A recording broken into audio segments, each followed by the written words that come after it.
parking lot of this quick trip on Brentwood Stair to a house on Novello Drive. 5 shootings over about 6 hours.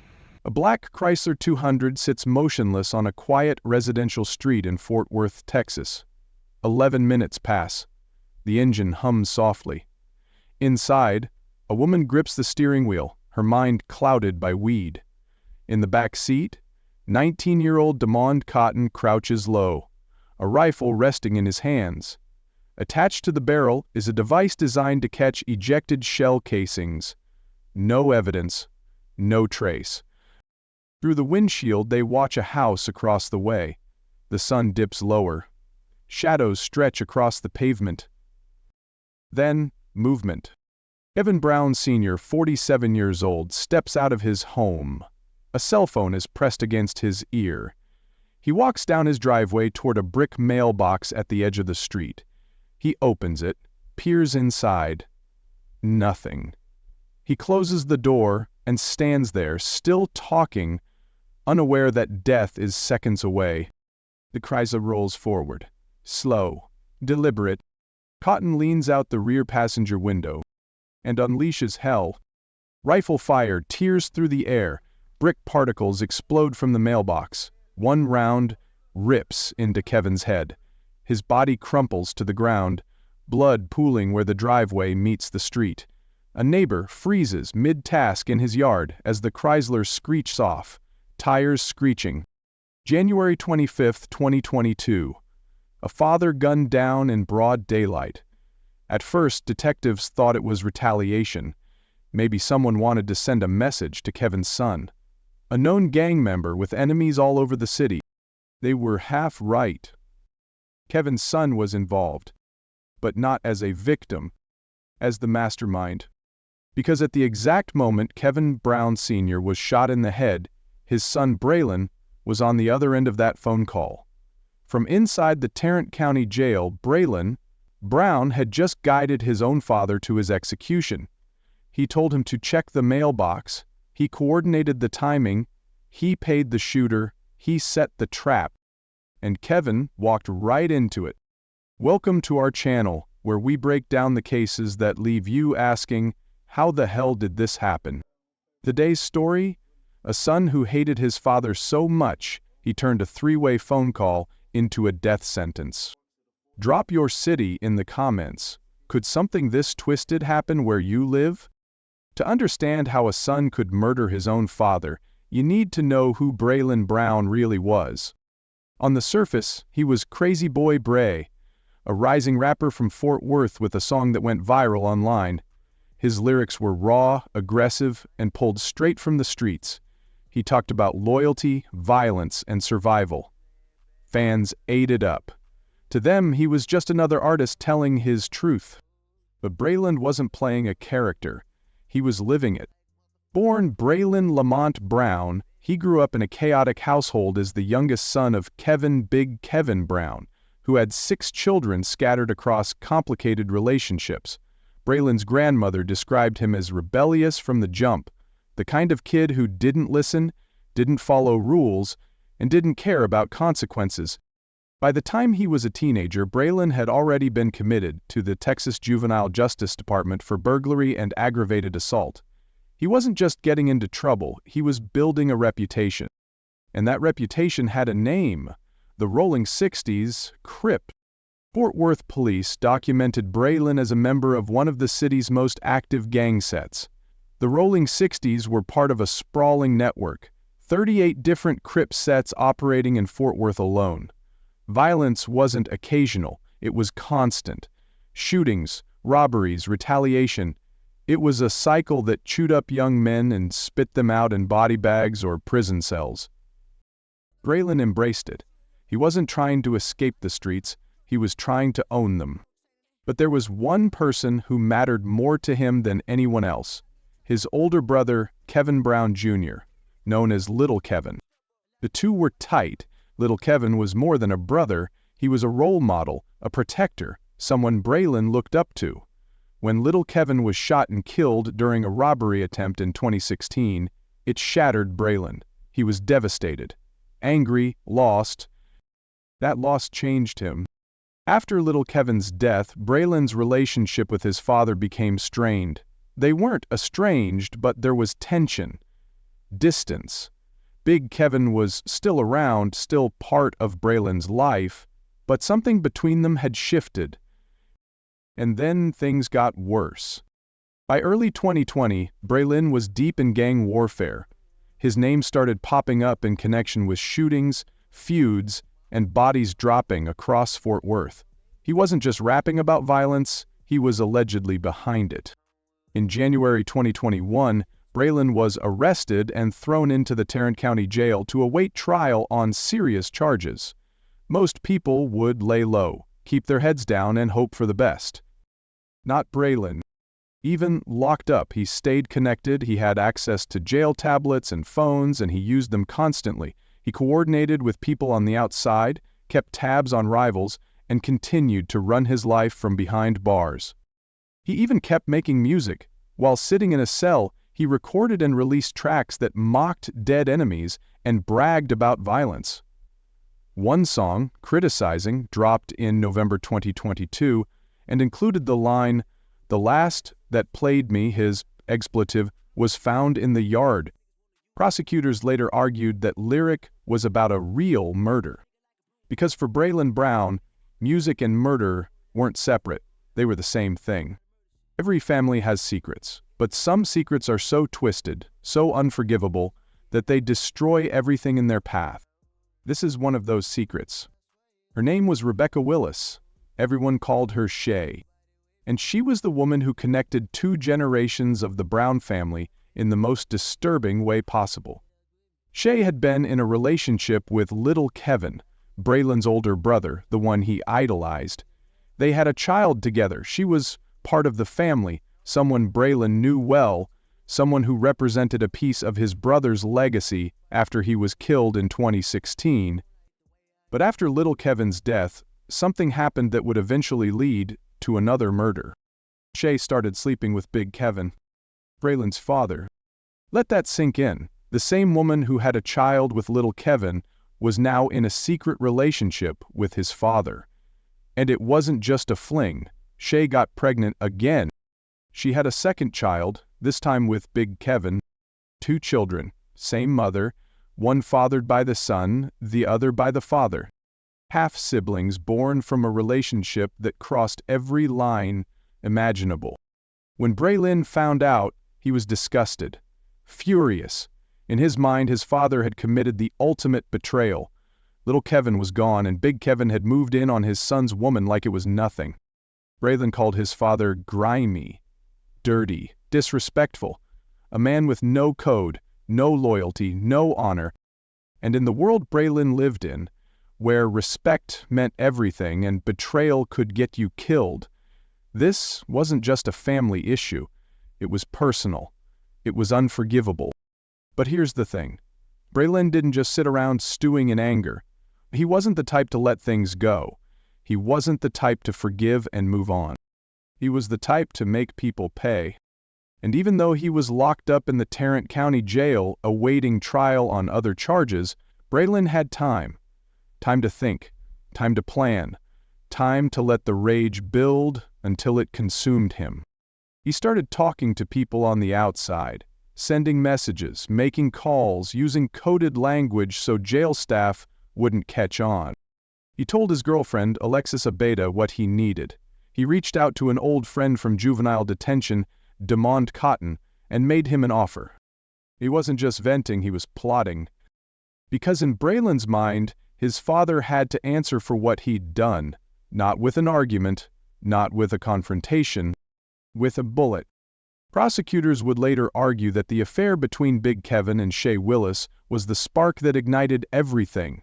It wasn't about money, it wasn't about gang rivalry, it was about pride, betrayal, and a son who couldn't stomach the idea that his father had disrespected his dead brother's memory. But there's another layer to this. Some people close to the case believe Braylon thought killing his father might somehow help him get out of jail. Most people in jail try to stay quiet, keep their heads down, wait for their day in court. Braylon Brown did the opposite. First, he needed a shooter, someone willing to pull the trigger for cash, someone he could trust, or at least control. Enter Damon Mon Cotton.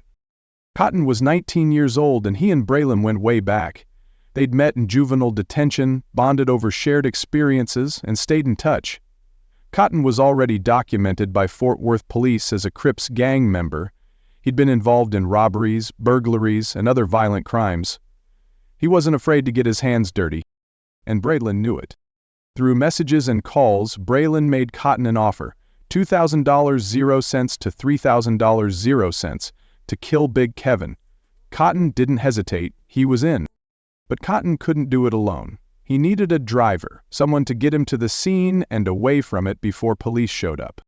That's where Ashlyn Durham came in. Durham was Cotton's girlfriend. She wasn't a hardened criminal, she wasn't deep in the gang life, but she loved Cotton, and when he asked her to drive, she said yes. Maybe she didn't fully understand what she was agreeing to, maybe she did and didn't care. Either way, she became the getaway driver. Now Braylon had his team, but there was still a problem. Cotton needed a gun, and more importantly, he needed bullets.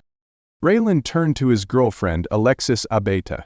She was on the outside, free to move around, and loyal enough to follow orders without asking too many questions. Braylon told her exactly what to do: buy a box of ammunition and get it to Cotton. Abeta did it. She walked into a store, purchased the bullets, and handed them over. No hesitation, no second thoughts. The pieces were falling into place. But Braylon wasn't done. He needed to make sure everything went perfectly. He couldn't afford mistakes. So he stayed involved every step of the way, coordinating from jail like a director calling shots on a movie set. He even sent $25 0 cents to Durham so she could fill up the Chrysler 200 with gas. Can't execute a hit if you run out of fuel halfway through. And then came the final, most twisted part of the plan. Braylon needed to get his father in position. He couldn't just hope Big Kevin would be outside at the right time. He had to guarantee it. So he set up a three-way phone call. Alexis Abeta would connect Braylon and Big Kevin on the line. Braylon would talk to his father like everything was normal, and at the exact right moment, he'd tell him to go check the mailbox. Big Kevin wouldn't suspect a thing. Why would he? It was his son calling, his own flesh and blood. Have you ever heard of someone running a hit from jail? Let me know in the comments what you think about this level of manipulation. Because what Braylon was about to do wasn't just murder. It was execution by remote control. January 25, 2022, 4:55 p.m. The black Chrysler 200 rolls onto Belshire Court, a quiet residential street near the Fort Worth-Everman border. Ashlyn Durham parks the car, where it has a clear view of Big Kevin's house on Beacon Way, just around the corner. She cuts the engine, waits. In the back seat, Damon Cotton sits low, rifle in hand. He's attached a casing catcher to the barrel, a homemade device designed to trap ejected shells so none are left behind at the scene. No casings, no ballistics match. Smart. Durham's high. Her thoughts drift as the weed settles into her system. She doesn't talk. Cotton doesn't talk. They just sit there, watching the house. 11 minutes pass. Inside the Tarrant County Jail, Braylon Brown picks up the phone. Alexis Abeta is already on the line, waiting. She connects the call. Now it's a three-way.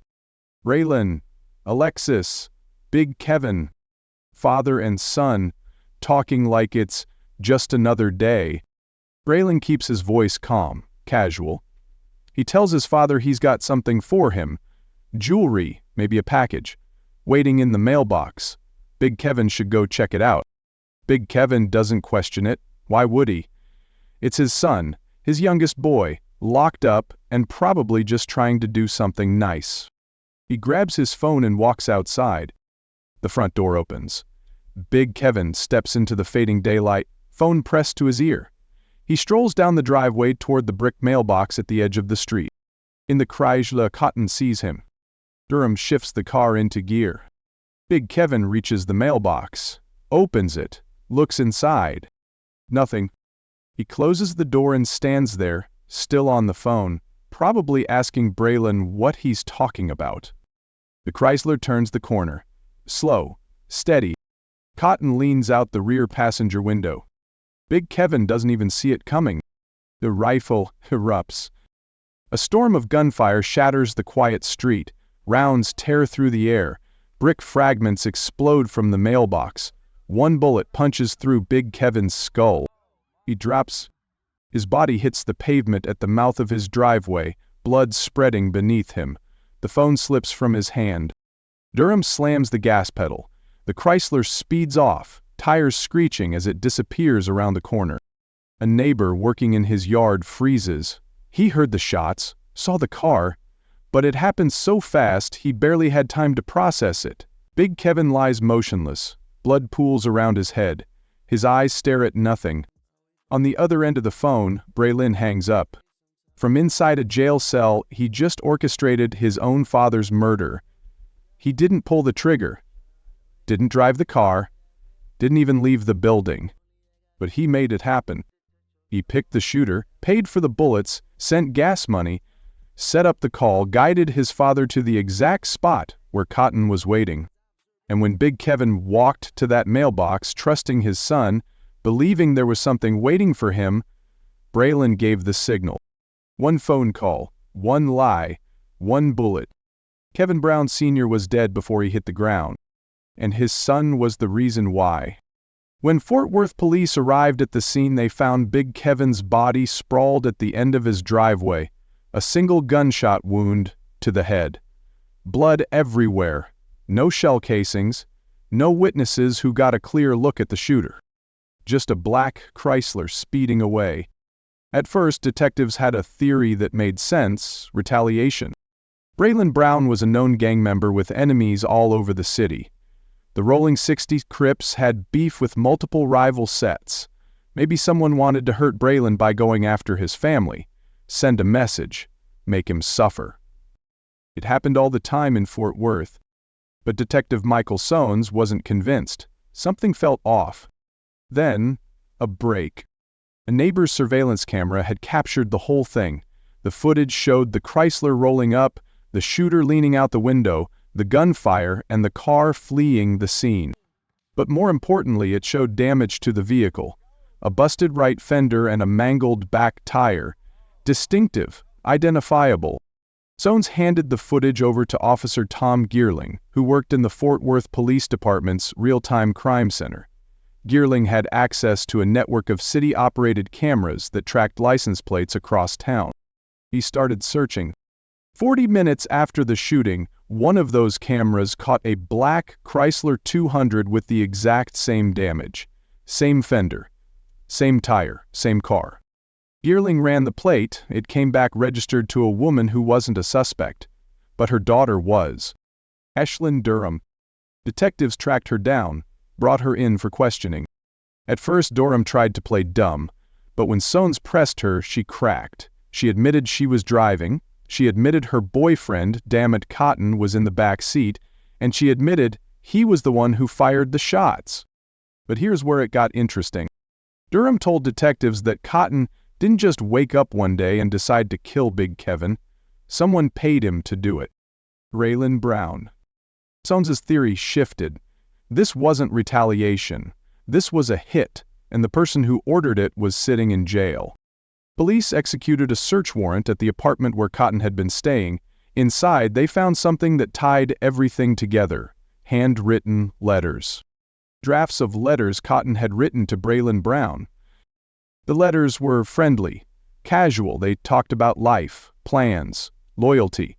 It was clear these two had a relationship. They weren't strangers. They were connected. And that connection was the key. Soanes dug deeper. He pulled Braylon's jail records, every message sent on the tablets, every phone call made. The Tarrant County Sheriff's Office didn't record the actual audio of the calls, but they had logs, timestamps, numbers dialed, duration. And what Soanes found was damning. Braylon had been in constant contact with people on the outside. He'd sent dozens of messages using coded language, controllers, pieces to the controller, references to Mohammed and the African monster, names that didn't make sense at first but started to fit once detectives pieced together the context. Then they found the three-way call. November 2023. Braylon Brown sat in the 396th District Court in Tarrant County, facing a murder charge for his father's death. He pled not guilty. His defense? He didn't know Cotton was going to kill anyone. The plan, he claimed, was to rob some guy named Mohammed, the African monster he'd mentioned in his jail messages. The shooting was never supposed to happen. But prosecutors Katie Owens and Matt Rivers weren't buying it. They had receipts. Literally. First up, Ashlyn Durham. Durham took the stand and told the jury everything. She was driving the Chrysler that day. Cotton was in the back seat with the rifle. After the shooting, they didn't talk about it until the next day. That's when Cotton admitted the truth. He told me that Braylon had him do it, Durham testified, so Braylon could get out of jail. Rivers pressed her. So Damon admitted to you that he shot Kevin Brown on behalf of Braylon? Yeah, she said. Durham also revealed something chilling. Cotton had threatened to kill her if she testified. Just weeks before the trial, she'd received a phone call warning her that Cotton had put a hit out on her from jail. He tried to hire a former cellmate to silence her permanently. She testified anyway? Next, Alexis Abeda. Braylon's girlfriend took the stand and confirmed she'd bought the ammunition at his request. She'd facilitated the three-way call. She'd done everything he asked, without question. Both women had pending murder charges of their own. Neither had been offered a plea deal. But they were hoping their cooperation would count for something down the line. The jury heard it all: the coded messages, the phone logs, the surveillance footage, the neighbor's account, the letters Cotton wrote to Braylon. And then Braylon made a decision that shocked everyone. He took the stand. It was a gamble. By testifying, he opened the door for prosecutors to bring up his gang affiliation and his involvement in other crimes, things the jury wouldn't have heard otherwise. But Braylon thought he could talk his way out of it. He was wrong. "I've never killed nobody in my life," Braylon said. Then Owens played his own music against him. She brought up Criticizing, the song he'd released from jail in November 2022. In it, Braylon rapped, "The last that played me, his," expletive, "was found in the yard." Prosecutors argued that line was about Rashad Johnson, a man Braylon allegedly shot in a drive-by on May 11, 2021. Johnson's body was found in his front yard. Owens asked Braylon to explain the lyrics. So he did. He rapped, on the witness stand, in open court. The testimonies, the coded messages, the surveillance footage, and Braylon's own words on the stand, they reached a verdict. Braylon Brown was convicted of murder under the law of parties, meaning he was held criminally responsible for directing and facilitating his father's death, even though he didn't pull the trigger himself. Prosecutors pushed for life. They presented evidence tying him to other murders: Rashad Johnson, Cheyenne Moore, and Jeanette Eubanks. They brought in witnesses who described Braylon as a violent gang member who terrorized his own community. After 3.5 hours of deliberation, the jury returned with their decision. No possibility of parole. Braylon showed no emotion. He just sat there staring straight ahead. But here's the kicker: he could have avoided this. A son who orchestrated his father's murder from jail. A family destroyed by betrayal. 2 children left behind, half-siblings born from a toxic relationship that sparked everything. Braylon Brown chose revenge over everything. He used jail tablets to coordinate a hit in real time. He manipulated people. He showed no remorse. Big Kevin's mother sat in that courtroom and watched her grandson get sentenced to life for killing her son. 2 generations destroyed by one decision. What do you think? Was this about betrayal, or was Braylon just a cold-blooded killer? Drop your thoughts below. If this story shook you, hit that like button and subscribe to our channel for more cases that'll keep you up at night. We'll see you in the next one.